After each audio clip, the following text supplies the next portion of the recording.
थोड़ा देखा जाए तो कह रहे हैं कि नारद जी भी आए थे।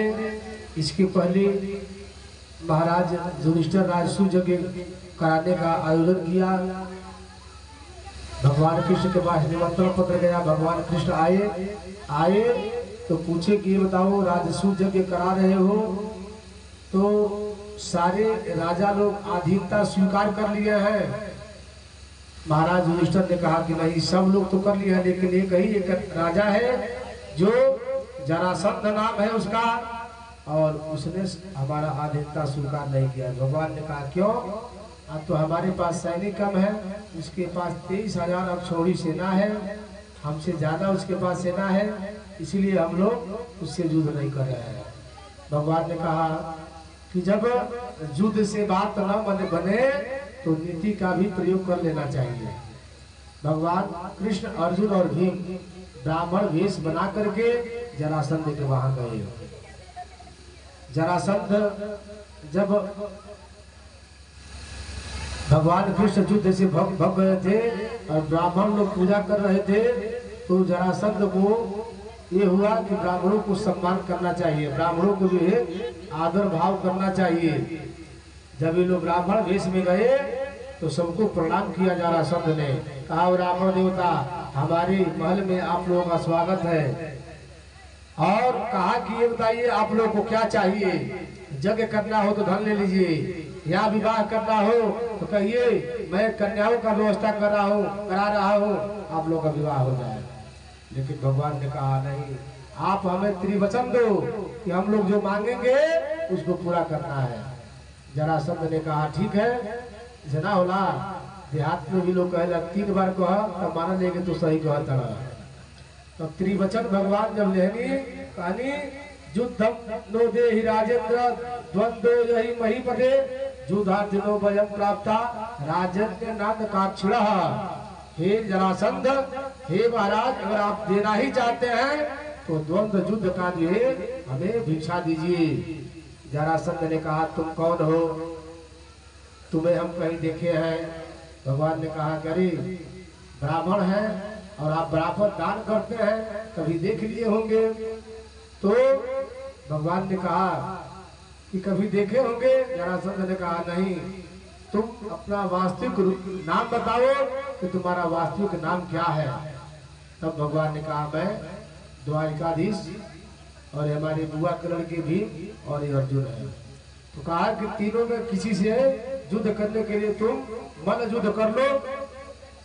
तो जरासंध ने कहा कि मैं तुमसे तो युद्ध करूंगा नहीं कि तुम रण छोड़ करके भग गए हो, और अर्जुन से भी युद्ध नहीं करूंगा। इसलिए अज्ञातवास के समय अर्जुन 1 वर्ष तक किन्नर बन करके रहे थे। तो थोड़ा बहुत भीम है जो हमसे युद्ध कर सकते हैं। तो भीम को जो है लगा कि हम ही सबसे जो है बलवान है। और भीम गदगद हुए, कहे कि ठीक है, युद्ध की तैयारी हुई और युद्ध शुरू हुआ। सुबह से शाम तक युद्ध चलता था। उसके शाम को जब युद्ध समाप्ति के बाद सब लोग एक पास में बैठ करके अपना वार्तालाप करते थे। लोग इस तरह से युद्ध चलते चलते 27 दिन तक युद्ध चला। और भीम का जो है नट बोल्ट सारा ढीला हो गया था। भीम ने कहा कन्हैया, अब लग रहा है कि जो है जरासंध पहाड़ है और हम उसके सामने कुछ नहीं है। भगवान ने कहा अरे महिला भैया, युद्ध करते समय थोड़ा अगल बगल तो देख लिया करो, थोड़ा इधर उधर देखोगे तभी तो तुम्हें युद्ध में विजय होगा। भीम ने कहा ठीक है। और युद्ध जब शुरू हुआ, मल्ल युद्ध, भगवान ने एक तीर उठाए घास, उस घास को चीर कर फेंक दिए। और भीम ने कहा किया जरासंध को पटका, और पटक करके एक पैर से पैर दबाया, दूसरा पैर उखाड़ कर फेंक दिया। लेकिन फिर से आकर जुट गया। और उसके बाद कृष्ण ने फिर एक घर उठाया घास, और घास उठा करके फाड़ा और फाड़ करके अदला बदली करके फेंका। उसी तरह से भीम ने फिर जरासंध को पटका और पटक करके उसका पैर से पैर दबा करके पैर खींचे फाड़ दिए। उसका शरीर दो भाग में बट गया और इधर से उधर फेंक दिए। जरासंध का युद्ध हो गया और जरासंध के वध के बाद जरासंध के पुत्र को राजगद्दी पर बैठा करके और वही जरासंध के मुकुट लेकर के ये लोग हस्तिनापुर आ गए थे। लोग वही से कह रहे हैं कि अन्यायो पार्जितम पीतम 10 वर्षानि तिष्ठति प्राप्ति एकादशी वर्षे मूल्य तो विनशति। इसीलिए कहा गया है अन्याय से कमाया हुआ धन 10 वर्ष तक टिकता है। जब 11वां वर्ष प्रारंभ होता है तो मूल्य तो विनशति यानी अपना समूल होता है वो भी समाप्त हो जाता है। इसी तरह से शिशुपाल ने गिन करके 100 गाली दिया था, भगवान ने उसका भी उद्धार किया। आगे जो है इधर उस यज्ञ में दुर्योधन को जो है भंडार कक्ष में रखा गया था, कर्ण को रखा गया था और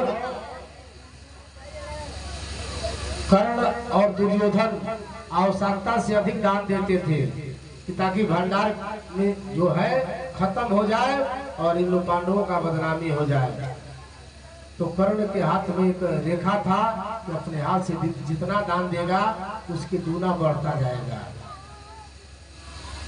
और वही द्रौपदी देख करके हंसी थी। जब दुर्योधन गिरा था तो वही दुर्योधन को देख करके द्रौपदी ने हंसा था कि अंधा का बेटा अंधा ही होता है। इसी के कारण से उन लोगों को वनवास हुआ और 1 वर्ष का अज्ञातवास हुआ। कह रहे हैं कि कभी कभी मजाक भी काल बन जाता है। तो भगवान महाभारत का युद्ध भी कराए, जरासंध का भी संहार कराए। आगे एक बिंदापुरी नामक नगर है, बिंदापुरी नामक नगर है। वहां एक ब्राह्मण रहते हैं, उनका नाम है सुदामा, सुदामा पाए।